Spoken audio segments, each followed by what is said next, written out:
Encourage one another. How often? Constantly, daily, we are called to encourage one another. What does encourage mean? If you break it down, it's encourage, to put courage into another man by supporting him, by finding out what he's going through. And how do you find that stuff out? When you're really in community with each other. Play golf with him. You play golf with him. Boy, do I feel like I need to be encouraged. Tomorrow. 11 o'clock. I only won $25 back. What time tomorrow? Seriously, no. Yeah, actually we do that kind of stuff. We encourage, we're into community. We encourage one another. All right, what else do we do with one another?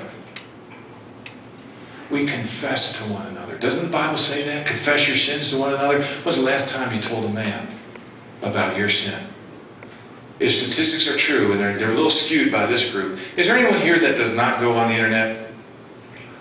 Is there anyone who doesn't know the question I just asked? Then raise your hand. Okay, that's you. All right.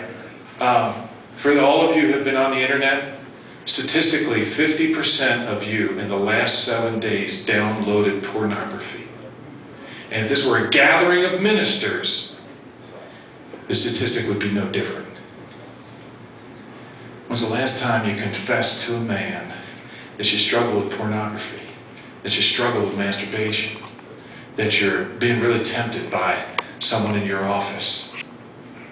When's the last time you said to a man, and you're an elder and everyone respects you, but you said to him, okay, listen, I'm really struggling in my marriage, and I don't know why, and I feel helpless to do anything.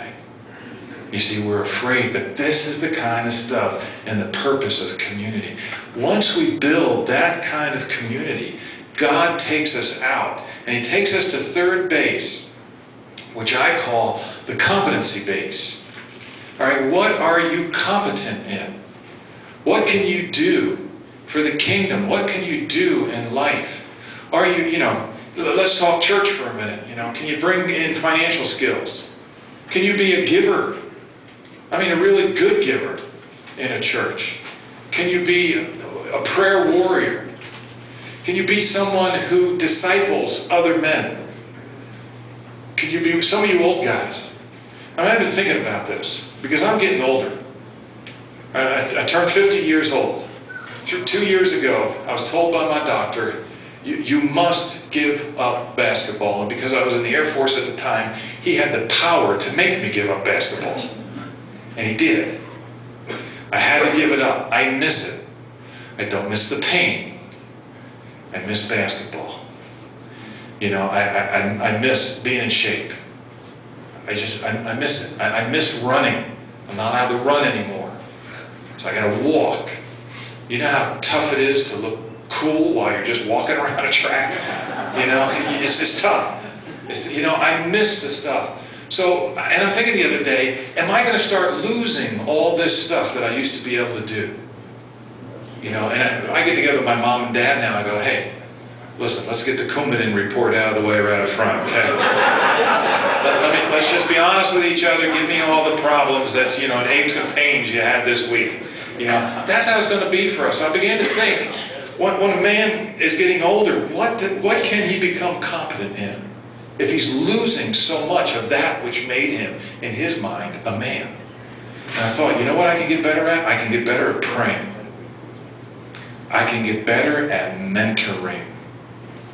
I get better at taking a young man into my life and begin to share with him the mistakes that I made. And I made mistakes. I made mistakes in marriage, with my wife. She came up out of a Catholic background. I remember when we first met and we got married pretty quickly, we started praying together. She prayed like a Catholic.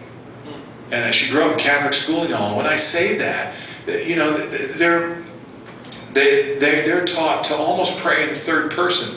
And so when we prayed, she'd say, I lift a prayer for my husband, John, that he would be protected as he goes on this trip. I didn't interrupt her prayer. Hey, honey. You can talk directly to him. Well, that's kind of encouraging words, isn't it? No, they were demeaning words. And I put her down. And it hurt. There were things I was not competent in and needed to become competent in. What do you need to become competent in?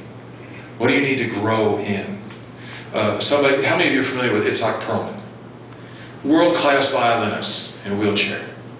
One day after a concert, someone come up to him and said, a lady said, I would give anything to be able to play like you do.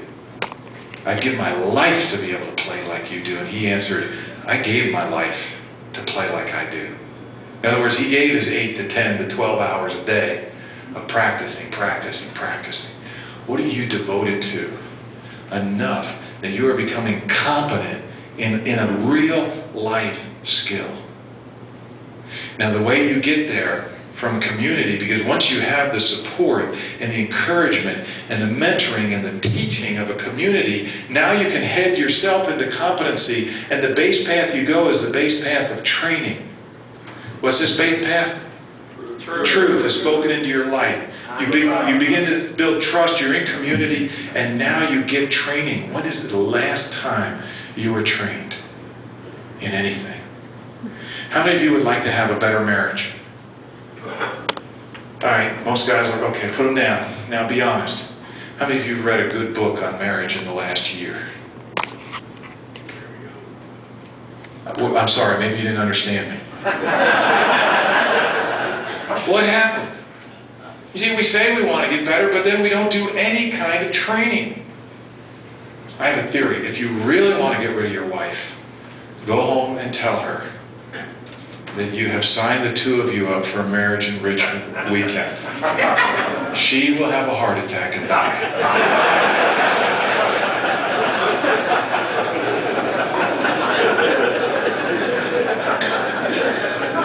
That was recorded, wasn't it? Here's the deal. What are you getting trained in? I was at a men's retreat years ago, about 10 years ago, and this guy, Carl, comes to me. Carl walks up, and he's in a wheelchair. And I say he walks up and he's in a wheelchair. He could walk, but he had to have all his oxygen equipment with him because of he spent, his wife made him quit because the doctor said you have to quit or you're going to affect your lungs. He told his wife he quit. He was still smoking 2 packs a day. Developed lung, emphysema. But he comes to me, he's 68 years old, and he says, John, I met you this weekend, I listened to you pray. I'm afraid to pray out loud. I want to learn how to do that. He wanted to be trained to learn how to pray out loud. Do any of you struggle praying out loud?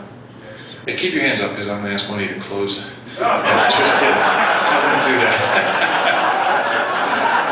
Carl says, I really struggle. So I said, Carl, let's get together for lunch and talk about that. So we get together for lunch. We're talking about prayer. I'm trying to find out what his fears are. His fears are, what will other people think of him? Will he say the right thing? Will he make a mistake? I said, Carl, you listen to me when I'm talking out loud, to a group. You hear me make mistakes. You hear me lose a word that I want to have. I don't speak perfectly. I don't speak the King's English. Don't you love listening to British people speak? Oh, man, they are so cool. Well, I don't speak like that. And I said, you know what? It's that way when you talk to God. It's as natural as could be. So then he tries something else on me. Well, my native tongue is really German. And, I hang out with everybody that's English. I said, well, Carl, when you and I are together, if you want to pray out loud in German, that's fine. Maybe the Lord will give me the gift of interpretation. You'll be speaking in German and I won't even know it because I'll be understanding it. And if I don't understand it, what does it matter? You're not talking to me anyway. I still couldn't get him to pray.